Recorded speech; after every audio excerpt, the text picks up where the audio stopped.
بالعلم بل بالأدب تنال أعلى الرتب عش حياة العلماء وقرأ صنوف الكتب. إن لا إله إلا الله روحا من لم يحيا بها فهو ميت، ومن لم يستأنس بها فهو المستوحش، ومن لم يهتدي بها فهو الضال. تخرج من دنيا الورى بالحسب بالعلم بل بالأدب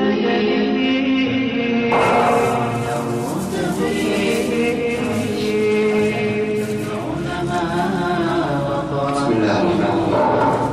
الحمد لله نحمده ونستعينه ونستغفره ونتوب إليه، ونعوذ بالله من شرور أنفسنا وسيئات أعمالنا. من يهده الله فلا مضل له، ومن يضلل فلا هادي له، وأشهد أن لا إله إلا الله وحده لا شريك له، وأشهد أن محمدا عبده ورسوله صلى الله عليه وعلى آله وصحبه وسلم تسليما كثيرا. أما بعد، فإن أصدق الحديث كتاب الله، وخير الهدي هدي محمد صلى الله عليه وعلى آله وسلم، وشر الأمور محدثاتها، وكل محدثة بدعة، وكل بدعة ضلالة، وكل ضلالة في النار. أعاذنا الله وإياكم من النار ومن مآل أهل النار. توقفنا في درسنا السابق من كتاب العقيدة ومذكرة العقيدة عند الوحدة الثانية من الوحدات الأربعة. اقرأ الشيخ. بسم الله. معنى التوحيد وأنواعه. بسم الله وتدعو للمصنف حفظه الله. بسم الله الرحمن الرحيم. الحمد لله، صلى الله وسلم على نبينا محمد وعلى آله وصحبه وسلم تسليما كثيرا. أما بعد، يقول المصنف رحمه الله تعالى: معنى التوحيد وأنواعه. التوحيد لغة جعل الشيء واحدا أو اعتقاد الشيء واحدا، وهو قسمان رئيسان. الأول توحيد المرسل، وهو الله عز وجل، ويعني إفراد الله بما يختص به. الثاني توحيد المرسل، ويعني إفراد الرسول صلى الله عليه وسلم بالطاعة والاتباع، وتقديم قوله صلى الله عليه وسلم على قول غيره، ويسميه بعض أهل العلم توحيد المتابعة. قوله توحيد الله بما يختص به، هذا التعريف هو التعريف الذي يجمع جميع أنواع التوحيد الثلاث، لأن كل كما سيأتينا كل من توحيد الألوهية، توحيد الربوبية، توحيد أسماء الصفات، إنما هي مسائل يختص بها الله عز وجل، اختص بها الله. فيقول في تعريف التوحيد عموما: توحيد الله أو إفراد الله فيما يختص به. فإذا قال إفراد الله فيما يختص به، معنى ذلك أنه يشمل جميع أنواع التوحيد. نعم. وتوحيد المرسل كما سيأتينا هي شهادة أن محمد رسول الله، لأن التوحيد ينقسم إلى قسمين: لا إله إلا الله ولا التعني. توحيد الله، توحيد المرسل بكسر السين، ومحمد رسول الله، وأن محمد رسول الله، وللتعني توحيد المرسل بفتح السين. نعم. وسيأتي تفصيل ذلك. نعم.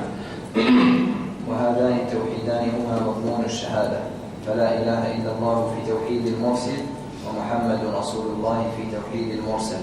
وعن هذين التوحيدين يسأل الأولون والآخرون، كما قال أبو العالية: كلمتان يسأل عنهما الأولون والآخرون: ماذا كنتم تعبدون، وماذا أجبتم المرسلين. السؤال الأول عن تحقيق توحيد المرسل، والسؤال الثاني عن تحقيق توحيد المرسل. نعم.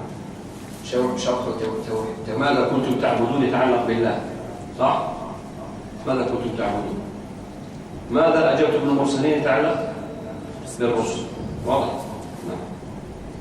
شرح توحيد المرسل.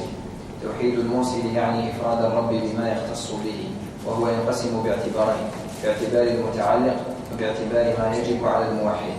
نعم. يعني هو ما هو توحيد التوحيد تقسيم التوحيد باعتبارين. هو الاعتبار الأول هو نفس الاعتبار الثاني، لكن بجهة أخرى من الرتب الأخرى. لما نقسم التوحيد إلى ثلاث أقسام: توحيد الربوبية، وتوحيد الألوهية، وتوحيد الأسماء والصفات، ثلاث أقسام. ولما نقسم التوحيد إلى قسمين: توحيد العلمي الخبري، وتوحيد الإرادي الطلبي اللي هو توحيد العبودية، هو نفسه.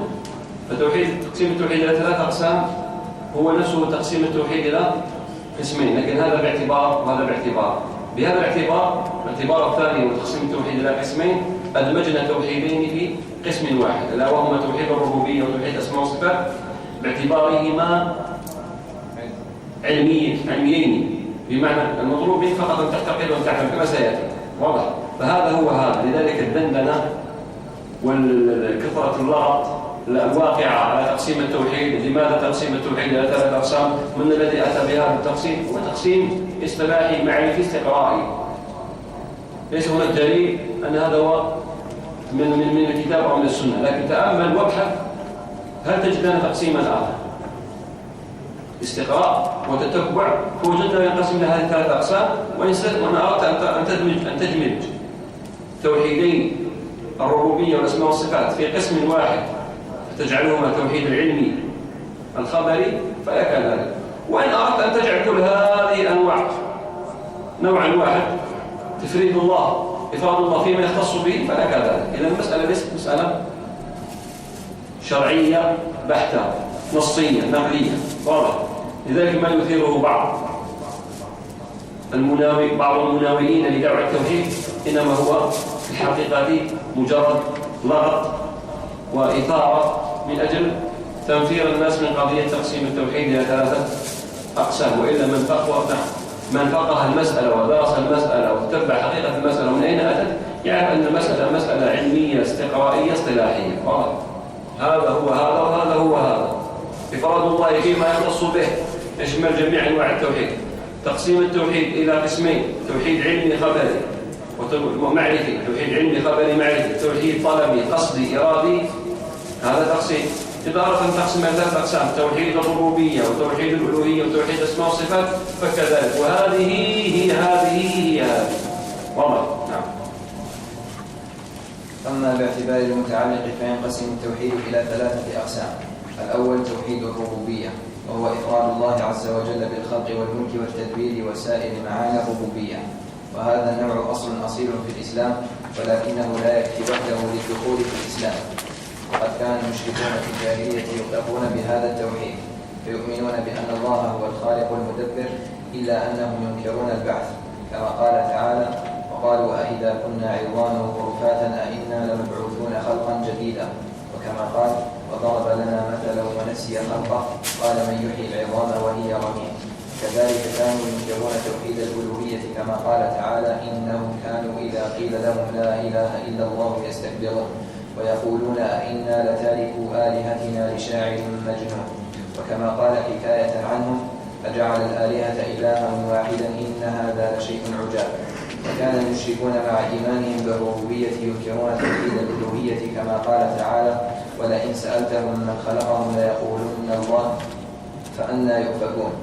أي إذا كانوا يؤفكون بالربوبية فكيف يصرفون عن توحيد الألوهية؟ وكما قال تعالى: قل لمن الأرض فأنى يؤفكون، أي فأنى يصرفون.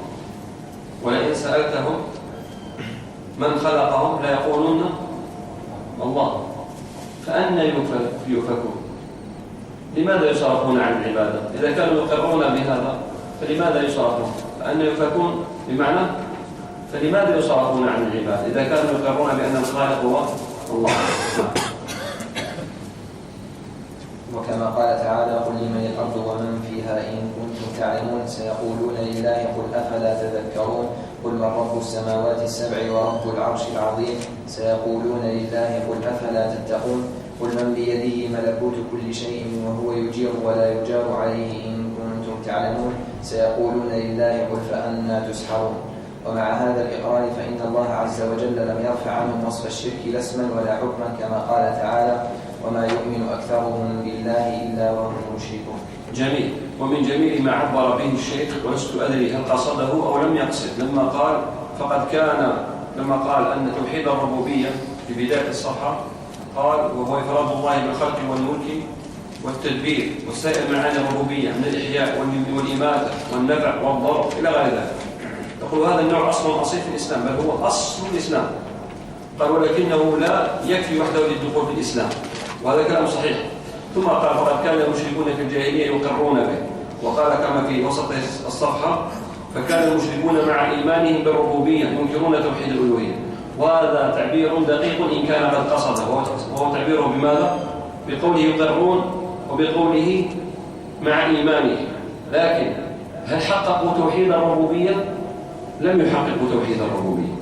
لأن كونك تؤمن بأن الله، أن الخالق هو الله وأن الملك هو الله، هل آمن وهل صدق وهل حقق في نفسه أن الذي خلق والذي ملك والذي دبر والذي ينفع والذي يضر والذي يفرج الكربات ويقضي الحاجات؟ الذي يجعلنا نقول هذا أنهم آمنوا لكنهم لم يحققوا. فرق بين أن تؤمن وبين أن تحقق. لأن الذي يحقق توحيد الربوبية بالضرورة لا بد أن يخلص لله ويفرد الله بالعبودية. وإلا كيف الإنسان يؤمن بأن الخالق الملك المدبر المحيي المميت النافع الضار قاضي الحاجات مفرج الكربات هو الله لا إله إلا هو، ثم بعد ذلك يدعو غيره؟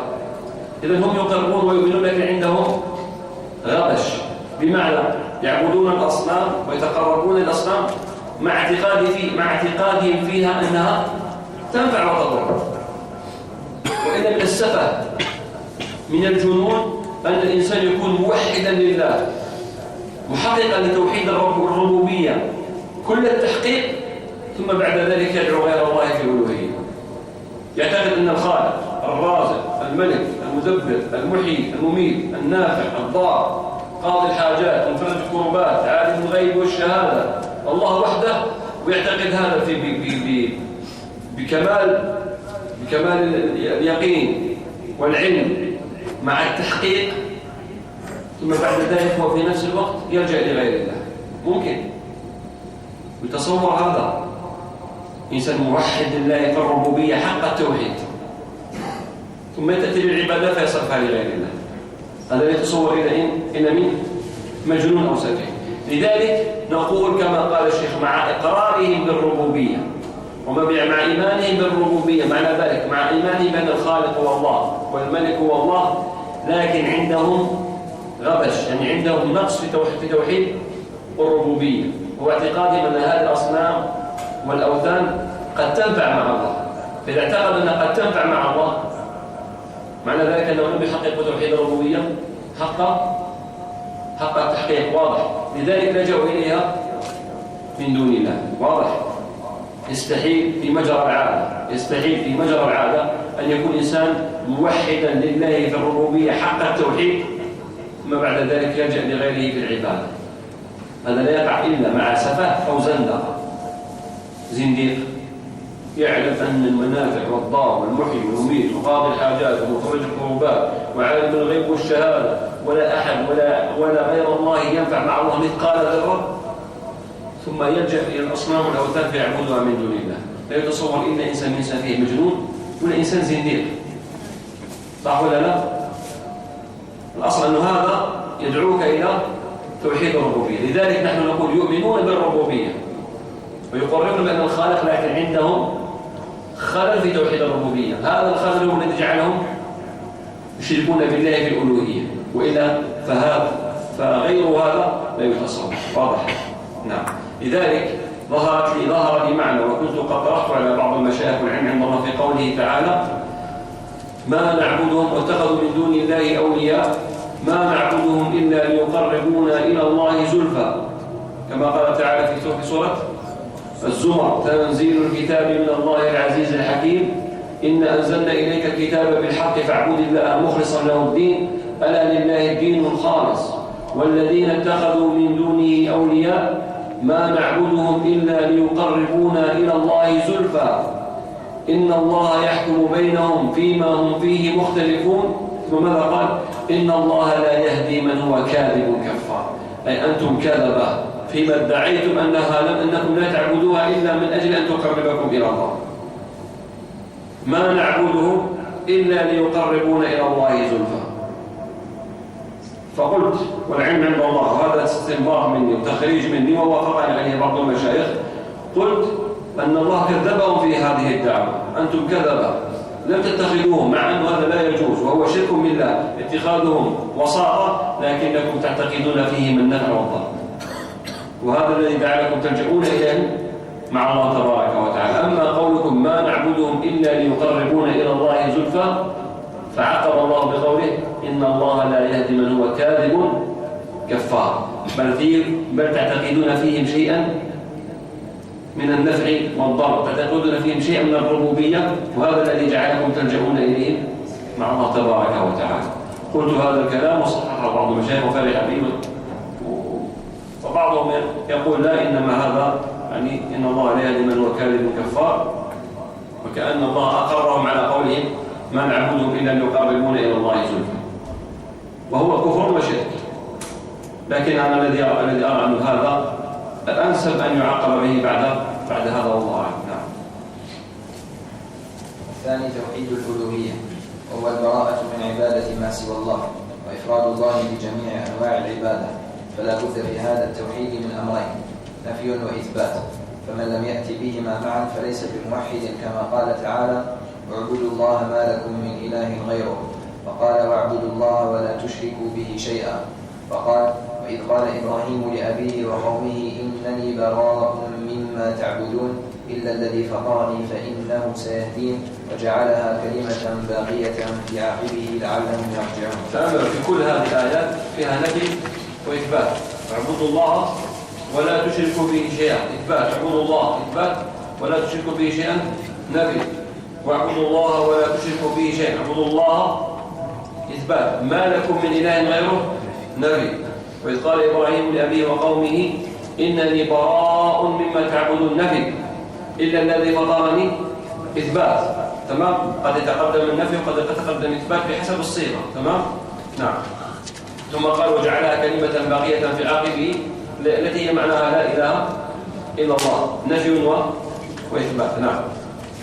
وقد يعبر عن النفي بالكفر بالطاغوت، وعن الإثبات بالإيمان بالله، كما قال تعالى: فمن يكفر بالطاغوت ويؤمن بالله فقد استمسك بالعروة الوثقى لا انفصام لها، والعروة الوثقى هي التوحيد.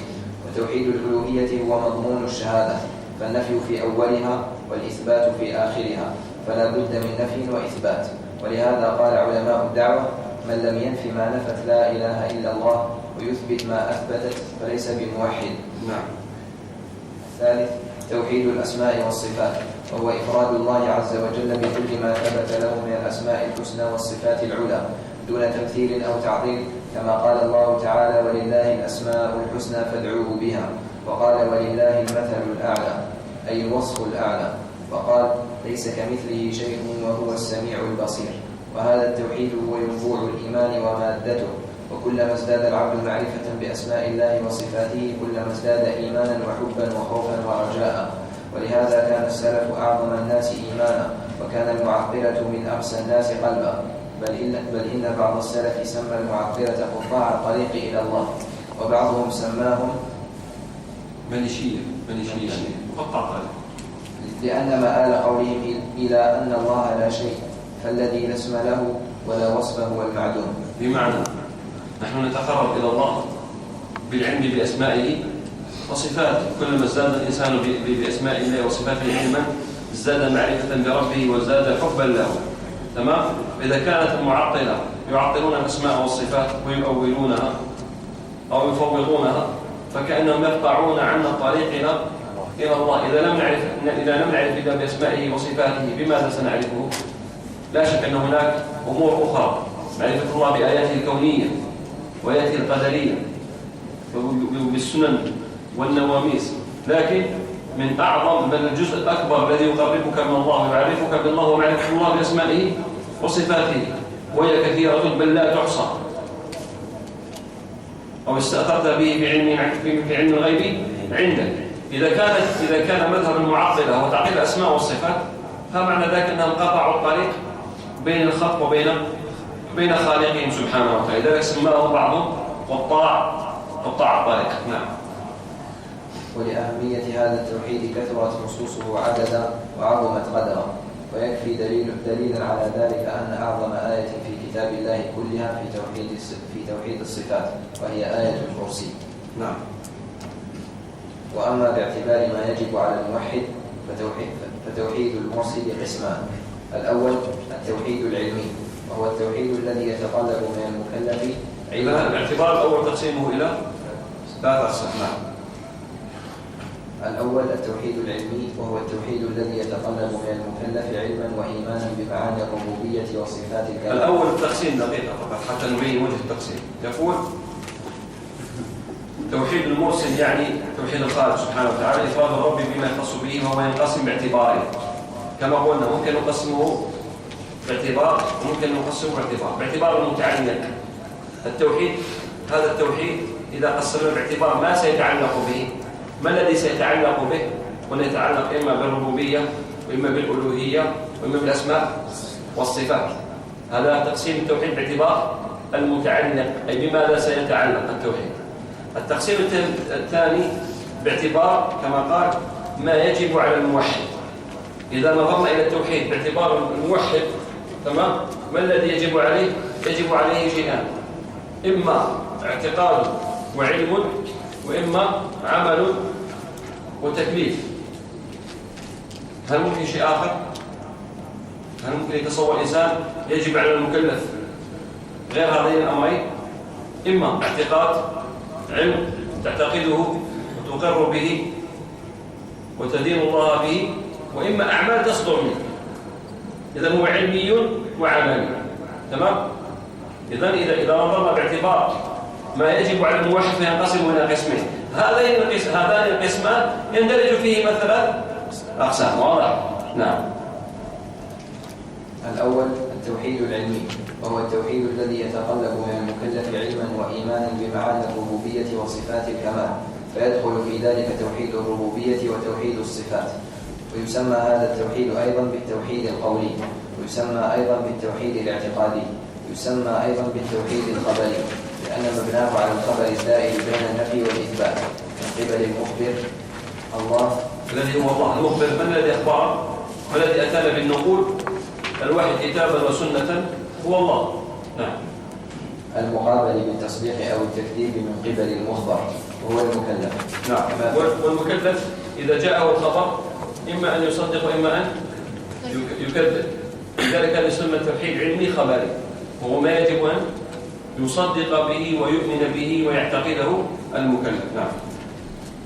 كما في قوله تعالى ليس كمثله شيء وهو السميع البصير، فهذا الخبر من قبل الله دائر بين النفي والإثبات، نفي التمثيل وإثبات السمع والبصر لله، والمكلف إما أن يقابله بالتصديق فيكون مؤمنا أو بالتكذيب فيكون كافرا والعياذ بالله. نعم. هذا التوحيد العلمي الخبري المعرفي، وأضف إليه ما شئت ما يتعلق بالعلم. واضح؟ علمي خبري معرفي إقراري تصديقي. واضح؟ كل ما يتعلق بقضية العلم ما يجب أن يعتقده المؤمن. وأنا أريد أن تصل هذه الفكرة. ما معنى علمي وما معنى عملي؟ علمي كل ما يجب أن تعتقده، أن توقن به، أن تقر به، أن تعلمه، فسميه توحيد علمي. توحيد قراري، توحيد اعتقادي، توحيد خبري. واضح؟ مفهوم؟ التوحيد الثاني توحيد الشيء الذي لابد أن يصدر منك من أعمال، فسميه عملي، طالب ما هو مطلوب منك تمام إلى غير ذلك. نعم. والثاني التوحيد العملي، وهو التوحيد الذي يتطلب من المكلف عملا بعبادة الله وحده بلا شريك، وهذا هو توحيد الألوهية أو توحيد العبادة، ويسمى بالتوحيد القصدي، ويسمى أيضا بالتوحيد الإرادي، لأن مبناه على إخلاص القصد والإرادة لله وحده، ويسمى أيضا بالتوحيد الطلبي، لأنه دائر بين الأمر والنهي من قبل الرب سبحانه، مقابل بالامتثال أو الترك من قبل العبد. فمثلا قوله تعالى واعبدوا الله ولا تشركوا به شيئا، هذا التوحيد العملي دائر بين الأمر بالعبادة والنهي عن الشرك من قبل الرب سبحانه، ويقابله المكلف إما بالامتثال فيكون موحدا، وإما بالترك فيكون مشركا كافرا. وأدلة هذا التوحيد كثيرة جدا، من أشهرها سورة الكافرون، فهي خالصة لهذا التوحيد، كما أن سورة الإخلاص خالصة للتوحيد العلمي، ولهذا كان الرسول صلى الله عليه وسلم يقرأ بهما في ركعتي الفجر وركعتي المغرب وركعتي الطواف. إذن سورة الكافرون للتوحيد العملي الطلبي الإرادي القصدي، وسورة الإخلاص التوحيد العلمي الخبري. لماذا؟ لأنك إذا سمعت قل هو الله أحد الله الصمد لم يلد ولم يولد ولم يكن له كفوا أحد. ما الذي يجب عليك؟ أن تعتقد أن الله هو الأحد الصمد. إذن يجب عليك اعتقاد، يجب عليك إقرار، يجب عليك إيمان، صح؟ إذا سمعت قل يا أيها الكافرون لا أعبد ما تعبدون ولا أنتم عابدون ما أعبد ولا أنا عابد ما عبدتم ولا أنتم عابدون ما أعبد لكم دينكم ولي دين، ما الذي يجب عليك؟ عمل أن لا تصرف العبادة إلا لله وحده. لذلك كانت سورة الكافرون في التوحيد العملي وسورة الإخلاص في التوحيد العلمي الخبري. واضح الفرق بين نوعي التوحيد. نعم. توحيد المعرفة والإثبات وتوحيد القصد والطلب نفس المسألة، توحيد المعرفة والإثبات توحيد القصد والطلب نفس المسألة، وهي توحيد الألوهية وتوحيد الربوبية وتوحيد الأسماء والصفات. فقط دمجنا توحيد الربوبية مع توحيد الأسماء والصفات أنها من باب العلم والعلم والخبر.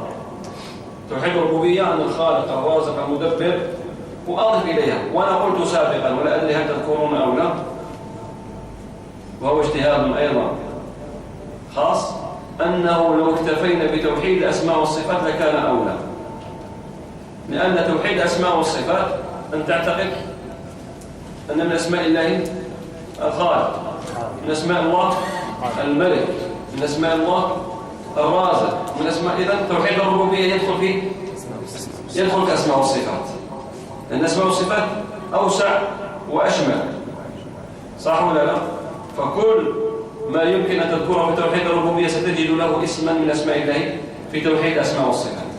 لكن لا بأس باعتبار أن توحيد الربوبية أوصاف عامة جليلة كبيرة، هي أصول الخلق الرزق الملك التدبير، لكن هذه إنما هي أفعال لله تبارك وتعالى وأوصاف له، إذا ستدخل في أسماء الله وصفاته والله أعلم. نعم. ما العلاقة بين أنواع التوحيد؟ الجواب: توحيد الربوبية يستلزم توحيد الألوهية. يستلزم، دائما تذكروا، يستلزم يقتضي بمعنى يطلب يجذب. واضح؟ يستلزم معناه يجذب إليه، يبحث، يطلب، يستلزم، يقتضي، يطلب، كلها بمعنى واحد. إذا قال يستلزم معناه يطلب شيئا ليس موجودا، واضح؟ يريده له، مفهوم؟ إذا قلنا يستلزم معناه يجذب إليه، يطلب إليه شيئا ليس موجودا، قد يأتي وقد لا يأتي. أحسن. لكن العكس، إذا قلنا يتضمن توحيد الألوهية يتضمن توحيد الربوبية، معناه أنه موجود داخل فيه، يتضمنه، بمعنى يحتويه. توحيد الألوهية يتضمن توحيد الربوبية. إذا كان إنسان لا يدعو ولا يسجد ولا يركع ولا يستغيث ولا يحلف ولا إلا بالله، معناه أنه موحد لله في الربوبية. إذا توحيد الألوهية يتضمن توحيد الربوبية، لكن توحيد الربوبية يستلزم يطلب توحيد الألوهية. لذلك وقع خلل المشركين فكانوا يؤمنون بالربوبية لكن أشركوا مع الألوهية. واضح؟ يا شباب، اللي غير واضح كل غير واضح. احنا جئنا هنا لنفهم، لنفهم. أهم شيء الفهم. وتسمع معلومات وأنت لا تدري هذه من هذه وكيف هذه لا علاقة بهذه، هذا هو الفهم. هذا الذي يجعلك ترتقي في مدارك العلم. واضح ايش معنى يستلزم ويقتضي ويطلب، واضح ايش معنى يتضمن ويحتوي. نعم.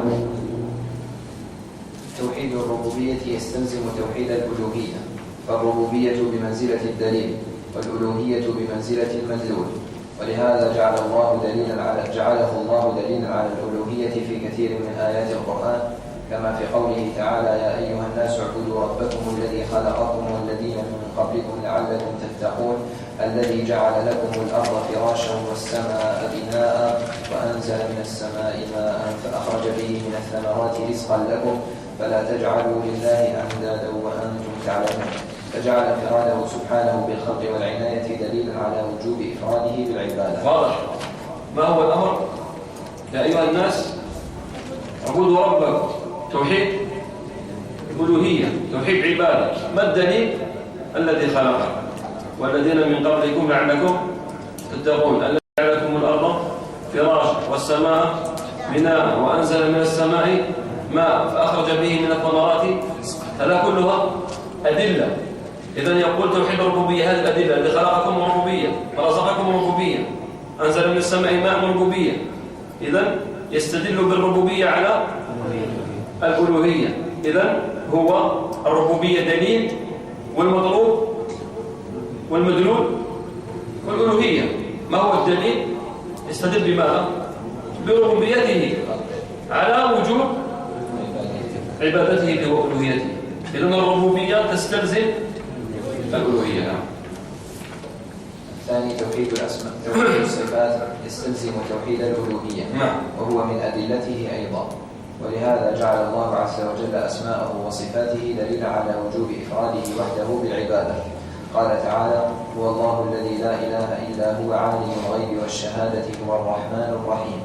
هو الله الذي لا إله إلا هو الملك القدوس السلام المؤمن المهيمن العزيز الجبار المتكبر سبحان الله عما يشركون. هو الله الخالق البارئ المصور، له الأسماء الحسنى، يسبح له ما في السماوات والأرض وهو العزيز الحكيم. وقال: وما قدر الله حق قدره والأرض جميعا قبضته يوم القيامة والسماوات مطويات بيمينه سبحانه وتعالى عما يشركون. إذن توحيد الأسماء والصفات كذلك يستلزم. وإذا قلنا الربوبية تدخل في الأسماء والصفات أصبحت كلها تستلزم توحيد الألوهية. لذلك قال: هو الله الذي لا إله إلا هو. إيش معنى لا إله إلا هو؟ لا إله يعبد، يستحق العبادة إلا الله. لماذا يا رب؟ لماذا كنت أنت الله الذي لا يستحق العبادة إلا أنت؟ قال: عالم الغيب والشهادة. أسماء وصفات: الملك، القدوس، السلام، المؤمن، المهيمن، العزيز. هذه الأدلة على أنه هو الذي يستحق العبادة. لذلك قدم في كل آية: هو الله الذي لا إله إلا هو عالم الغيب والشهادة هو الرحمن الرحيم. هو الله الذي لا إله إلا هو الملك القدوس السلام المؤمن. هو الله الذي لا إله إلا هو الخالق البارئ المصور. واضح؟ إذا استدل، ذكر الألوهية ثم دلل عليها بأسمائه وصفاته. واضح؟ نعم. الثالث توحيد الألوهية يتضمن توحيد الربوبية وتوحيد الصفات، لأن العبد لا يتوجه بعباداته وخوفه ورجائه إلا لمن آمن باجتماع معاني الربوبية فيه وانفراده بصفات الكمال. ولهذا جعل الله عز وجل صفات النقص دليلا على بطلان الشرك في العبادة، كما قال تعالى: واتخذ قوم موسى من بعده من حليهم عجلا جسدا له خوار ألم يروا أنه لا يكلمهم ولا يهديهم سبيلا اتخذوه وكانوا ظالمين. الله واضح. اتخذ قوم موسى من بعده عجلا اتخذوه ماذا؟ إلها يعبد من دون الله. اتخذوه إلها يعبدونه من دون الله. فقال الله: هل هذا يستحق العبادة؟ له خوار، صوت يخرج منه ويدخل منه للفجوة التي فيه. اتخذوه وكانوا ظالمين، صنعوه بأيديهم. إذا صفات، كل صفات النقص فيه مخلوق واتخذ من دون الله. لذلك استدل الله بنقصه على أنه لا يستحق العبادة. نعم. كذلك التي بعدها وهي أوضح. وقال حكاية عن إبراهيم عليه السلام: يا أبت لم تعبد ما لا يسمع ولا يبصر ولا يغني عنك شيئا. فجعل صفات النقص دليلا على بطلان ألوهية ما عبد من دون الله تعالى. لما تعبد ما لا يسمع ولا يبصر. لذلك صفات الكمال تستلزم توحيد الألوهية. الأسماء والصفات، صفات الكمال وصفات الجلال تستلزم توحيد الألوهية. لذلك كانت صفات النقص دليلا على بطلان الألوهية والعبادة. لما تعبد ما لا يسمع ولا يبصر. واضح؟ لذلك كان توحيد الربوبية توحيد الألوهية، من وحد الله في الألوهية يتضمن أنه وحد الله في الربوبية وفي الأسماء والصفات. واضح؟ نعم. هذا كله في شهادة أن لا إله إلا الله. الآن توحيد المرسل. نعم. شرح توحيد المرسل صلى الله عليه وسلم. ويسميه بعض علماء التوحيد بعض العلماء توحيد المتابعة، وهو إفراد النبي صلى الله عليه وسلم بالطاعة والاتباع وتقديم قوله على قول غيره كائنا من كان. ولا بد في هذا التوحيد من 4 أمور. الأول تصديق النبي صلى الله عليه وسلم فيما أخبر، وهذا جوهر التوحيد وروحه. فمن لم يصدق النبي صلى الله عليه وسلم في شيء مما جاء به فليس بموحد، ومن صدقه في كل ما جاء به فهو المؤمن حقا، كما قال تعالى: والذي جاء بالصدق وصدق به أولئك هم المتقون. ويدخل في ذلك تصديقه في الأمور التي يحار فيها العقل، كالإسراء والمعراج وعذاب القبر ونعيمه وبعض صفات اليوم الآخر. ونظرا لأهمية هذا الأصل في تحقيق توحيد المتابعة كثرت أدلته حتى زادت على 1000، فمنها البشارات والإرهاصات والآيات الحسية، ومنها ما هو من المسلك الشخصي، ومنها ما هو من المسلك النوعي. ولهذا المسلك الشخصي فيما يظهر لي والله أعلم ما يتعلق بصفات النبي صلى الله عليه وسلم الذاتية مما كان يراه الصحابة، يعني يرى الصحابة ممن عاشوا مع النبي صلى الله عليه وسلم من صفات التي تدل على نبوته ما لم ندركه نحن، بخلاف بعد ذلك ما تركه النبي صلى الله عليه وسلم من صفات نوعية، مسالك نوعية، بمعنى ذلك أخلاقه ما ثبت لنا بالإسناد الصحيح من أخلاقه وكرمه وشجاعته وإيثاره، هذا وصل إلينا. لكن من الأمور ما رآها الصحابة بأعينهم مما لم يصل إلينا، لذلك قال بعد ذلك: ولهذا كان الصحابة رضي الله عنهم في الرتب العليا من اليقين، لأنهم شاهدوا كل أو معظم هذه الأدلة. واضح. لأن الصحابة لما رأوا نبوع الماء بين أصابع النبي صلى الله عليه وسلم، واضح. ومن سمع الحصى يسبح في يد النبي صلى الله عليه وسلم، ومن سمع حنين الجذع، ومن سمع ذلك الجمل الذي جاء يشتكي صاحبه للنبي صلى الله عليه وسلم، غير ممن لم يشاهد. هذا مسلك شخصي، مسائل شخصية، أمور وقعت النبي صلى الله عليه وسلم شاهدها بعض الصحابة، فيحصل له من اليقين ما لا يحصل لغيره. لكن وصل إلينا من المسالك النوعية، بمعنى كرمه، خلقه، صبره، إيثاره، شجاعته، حبه، عطفه، حنانه، مما ورد إلينا بالدليل ما يجعلنا نصدق بكل ما أخبر به النبي صلى الله عليه وسلم، ونوقف بأنه نبي من عند الله تبارك وتعالى. ومن الأخبار مما صح بها الإسناد، مما صح به الإسناد. نعم. الثاني طاعة النبي صلى الله عليه وسلم. هذا الأول تصديق النبي صلى الله عليه وسلم فيما أخبر. نعم. وهناك أمر آخر استدركه شيخنا الشيخ حاتم الشريف، وحقيقة استدرك شيئا من الأهمية بمكان في قضية تحقيق شهادة أن محمد بن رسول الله صلى الله عليه وسلم ذكره في آخر هذه الأربع. الثاني طاعة النبي صلى الله عليه وسلم فيما أمر. قال تعالى: من يطع الرسول فقد أطاع الله. وقال: يا أيها الذين آمنوا أطيعوا الله وأطيعوا الرسول. وقال: قل إن كنتم تحبون الله فاتبعوني يحببكم الله ويغفر لكم ذنوبكم والله غفور رحيم.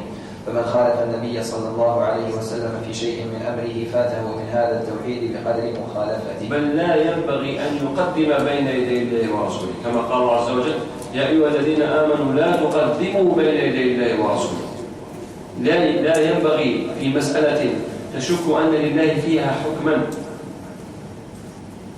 إلا وأن تسأل قبل أن تقدم، كما قال الله عز وجل: وما كان لمؤمن ولا مؤمنة إذا قضى الله ورسوله أمرا أن يكون لهم الخيرة من أمره. وقال: يا أيها الذين آمنوا لا تقدموا بين يدي الله ورسوله. وقال: فلا وربك لا يؤمنون حتى يحكموك فيما شجر بينهم. هذا من تحقيق شهادة أن محمدا رسول الله صلى الله عليه وسلم. نعم. الثالث اجتناب ما نهى عنه النبي صلى الله عليه وسلم وزجر. قال تعالى: وما آتاكم الرسول فخذوه وما نهاكم عنه فانتهوا. وقال الرسول صلى الله عليه وسلم: إذا أمرتكم بأمر فأتوا منه ما استطعتم، وإذا نهيتكم عن شيء فاجتنبوه. فلا بد من اجتناب كل ما نهى عنه الرسول صلى الله عليه وسلم، وبخاصة الكبائر. والتفريق بين ما أمر به ونهى عنه كما قال: إذا أمرتكم بشيء فأتوا منه ما استطعتم، وإذا نهيتكم عن شيء فانتهوا. لم يقل عما استطعتم، قالوا لأن الأمر فيه تكليف، فيه جهد، فيه امتثال، بخلاف النهي هو مجرد ترك. نعم، إذا نظرنا في الأمر فيه شيء إيجابي، تمام، وإذا نظرنا في النهي فهو من باب السلب، بمعنى الأمر يحتاج منك إلى كلفة، إلى جهد، إلى عمل، لذلك قيده بالاستطاعة: هل فأتوا منه ما استطعتم. استطعت أن تحارب على الفرائض فبها ونعمت، استطعت أن تضيف إليها الرواتب فهو أفضل، استطعت أن تضيف إليها قيام الليل فهو أولى وأجل وأجمل، استطعت أن تضيف إلى صيام رمضان 6 أيام من شوال فهو أفضل، استطعت أن تضيف إليها الاثنين والخميس فهو أجمل، استطعت أن تضيف إليها 3 أيام من كل شهر فهو أولى. إذن ما استطعتم. لكن في النهي لا، لأن النهي ما مطلوب منك أن تكف، أن تبتعد، ليس هناك جهد تبذله لتقلع. واضح؟ قالك: وما نهيتكم عنه فاجتنبوا. الرابع: ألا يعبد الله عز وجل إلا بما شرعه رسوله صلى الله عليه وسلم، كما قال صلى الله عليه وسلم: من عمل عملا ليس عليه أمرنا فهو رد، وكما قال صلى الله عليه وسلم: كل محدثة بدعة وكل بدعة ضلالة وكل ضلالة في النار. فالبدع تنافي توحيد المتابعة، بل إن الإمام مالكا ذكر أنها تقدح في اعتقاد كمال الدين. الإمام مالكا صحيح مالكا، إن الإمام اسم إن مالكا بدل، فينبغي أن يكون منصوبا مالكا بالألف لأنه مصروف. نعم، موصل. نعم. ذكر أنها تقدح في اعتقاد كمال الدين، ولهذا عظم أهل العلم شأن البدع، وذكر بعضهم أنها أكبر من الكبائر. واضح. حقيقة البدعة ليس كل ما يفعله الناس كما الآن يظن أن كل ما هو محدث هو بدعة. ليس الأمر كذلك. البدعة كما قال الشاطبي رحمه الله تعالى، وهو من أعظم من أصل البدعة، لا يعرف شخص من أئمة المسلمين وعلمائهم تكلم في البدعة مثل الشاطبي رحمه الله في كتابه الاعتصام، تمام، وعرفها بتعريفين. قال: هي طريقة محدثة في الدين يقصد بها ما يقصد بالطريقة الشرعية. هذا التعريف. التعريف الثاني أضاف إليها فقط يقصد بها التعبد. واضح؟ وهذا هو الصحيح، لأنه قال على التعريف الأول، قال لو لم يذكر قيد التعبد لأصبحت المناخل والبيوت الفارهة كلها من باب البدعة. فالسيارة بدعة، هو لم يقل السيارة، لكن هو ضرب ماذا؟ ضرب الأمثلة بالمناخل وبالبيوت. واضح؟ كانت بيوت من طوب، وكانت بيوت من شعر، ثم صارت بيوت من بنيان، إذا صارت هذه من البدعة. لكن لما قيدها بالتعبد قال: هي ما يقصد بالتعبد بها، بمعنى أضف إلى قضية الإحداث والشيء الجديد العبادة، أن يقصد الإنسان بهذا الفعل التقرب إلى الله، وأنه أفضل إلى الله. لذلك إذا جئنا مثلا لتخصيص أيام من أيام الأسبوع للتدريس، كما كان ابن مسعود رضي الله عنه كما في صحيح البخاري كان يخص يوم الخميس بالموعظة، كما في كتاب العلم، فسأله أصحابه من أئمة التابعين قالوا: لو زدتنا يا أبا عبد الرحمن، لو زدتنا. قال: أما إنه كان النبي صلى الله عليه وسلم يتخولنا بالموعظة خشية السآمة، خشية الملل. كان يستدل بأن النبي صلى الله عليه وسلم كان يتخوله بالموعظة. فتحديد ابن مسعود ليوم الخميس بالتدريس على كثير من أقوال المتأخرين الذين ليس لهم في التحقيق شيء يرونها من البدعة. لماذا يخصص يوم الخميس؟ طيب والحل؟ مرة يوم السبت، ومرة يوم الأحد، ومرة يوم الجمعة. لكن هل هو قصد بالخميس عبادة تعبد يرى أن الخميس الأقرب إلى الله، أم أنه الأنسب للناس؟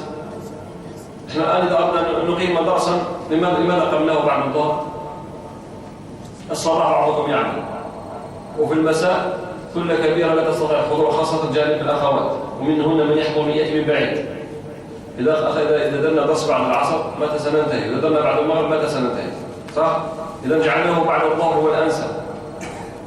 هذا التخصيص فيه بدعة. قصدنا التقرب إلى الله، أنه بعد الظهر أجر أعظم وبعد العصر أقل. إذا لم نقصد به التعبد، واضح؟ كما أن ابن مسعود لما خصه بيوم الخميس لم يقصد به التعبد. لذلك أي طريقة محدثة متى تصبح بدعة؟ إذا قصد بها التعبد. إيش معناه؟ معناه يظن في ذلك فضلا أكثر، يظن أنها أكثر ثوابا وأعظم أجر عند الله عز وجل. أما إذا من باب العادة، من باب الأنسب، من باب الأريح، إنسان يحب أن يحضر القرآن بعد صلاة الفجر، نقول بدعة لأنه خصص بعد الفجر بالوقت. وبعضهم مثلا يريد أن يحفظ قبل الفجر، بعضهم يحب أن يحفظ بعد صلاة العشاء، واضح؟ إذا ليس التخصيص لذاته هو البدعة. متى ما قارن التخصيص اعتقاد الأفضلية وأن الأقرب إلى الله انتقل الفعل من باب الإباحة إلى باب البدعة، واضح؟ نعم. أضاف الشيخ معه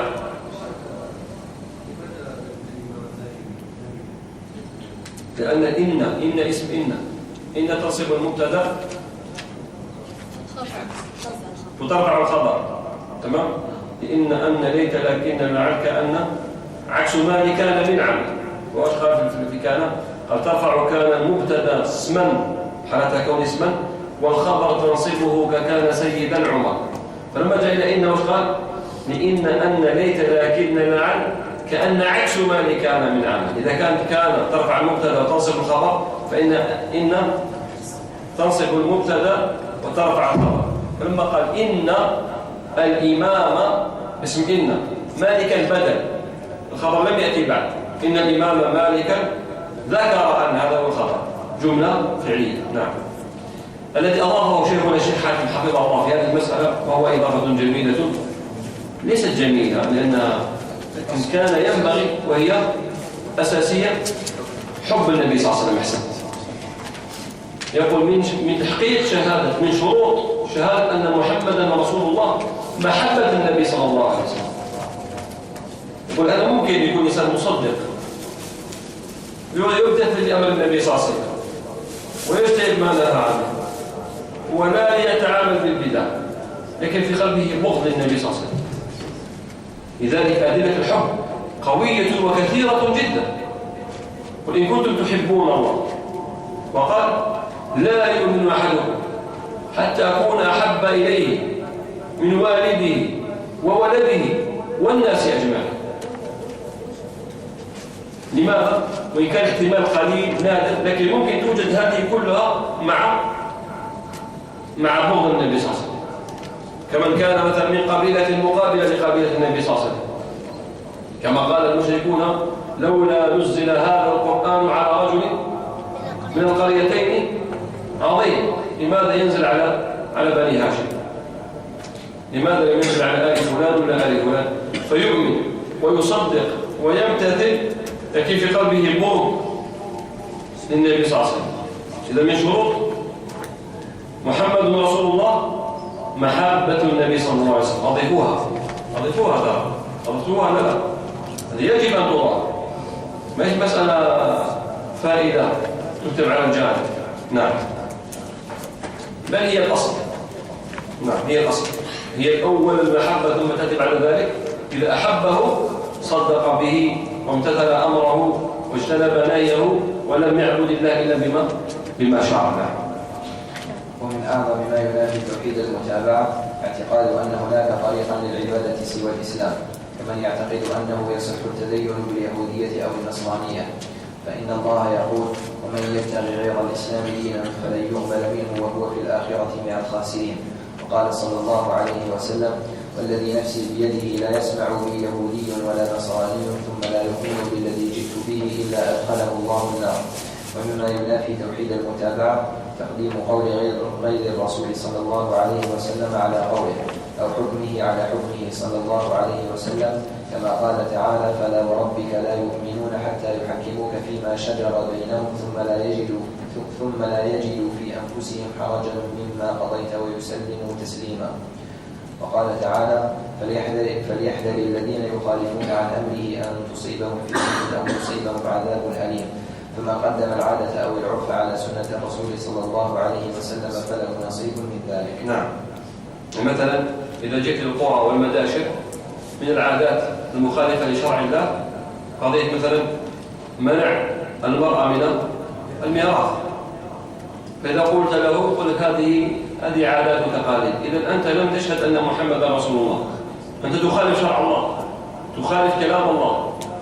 والله عز وجل قال: يوصيكم الله في أولادكم للذكر مثل حظ الأنثيين وإن كانت واحدة فلها النصف. أين أنت من هذا؟ إذا كنت تقدم العادات والتقاليد وأمور الجاهلية فأنت لم تحقق شهادة أن محمدا رسول الله صلى الله عليه وسلم. وكذلك من فضل تحكيم القوانين على حكمه صلى الله عليه وسلم وقدم قول إمامه على سنة الرسول صلى الله عليه وسلم، أو قدم العقل على النقل أو الكشف على الشرع، فكل واحد من هؤلاء له نصيبه من الإخلال بتوحيد المتابعة. نعم، وهذا أيضا داخل. ولا بعض الناس إذا جيت تحكم قوانين يبين شرع بمعنى كما يقول يتشفتش. طيب الآن أنا أقول قبل قليل: يوصيكم الله في أولادكم للذكر مثل حظ الأنثيين، وقلت لك أنه في المداشر والقرى يخالفون شرع الله ويحرمون المرأة من الميراث، وتقول لي نعم وكذا ومتحمس. إذا جيت تحكم القوانين تذبل كلها واحد. إذا كان القانون مما يخالف شرع الله مما يخالف كتاب الله، قال الله عز وجل: والسارق والسارقة فاقطعوا أيديهما جزاء بما كسبا نكالا من الله. الزاني والزانية فاجلدوا كل واحدة منهما 100 جلدة. لماذا توافق لما أقول لك الميراث إذا جئت إلى هذه المسألة؟ هذا ليس دين، هذا خلل واضح، هذا خلل في العقيدة، هذا خلل في التوحيد. كل حكم خالف حكم الله، سواء كان الذي خالف قرية أو قبيلة أو حاكم أو دولة، فهو بحكم سواء، لا عبرة بهذا الحكم إذا كان حكما أصليا أساسيا في شرع الله تبارك وتعالى. وهذا من شهادة أن محمدا رسول الله صلى الله عليه وسلم. وقد خطر لي أن نضيف شرطا أو عنصرا، صارت 5، والسادس من هذا وهو لما قال: ومن أعظم من ذلك توحيد المتابعة، وكان ينبغي أن يضع له رقما. قال: اعتقاد أن هناك طريقة للعبادة. نقول كذلك اعتقاد نبي وجود النبوة مع النبي صلى الله عليه وسلم. هل ذكر؟ لم يذكر.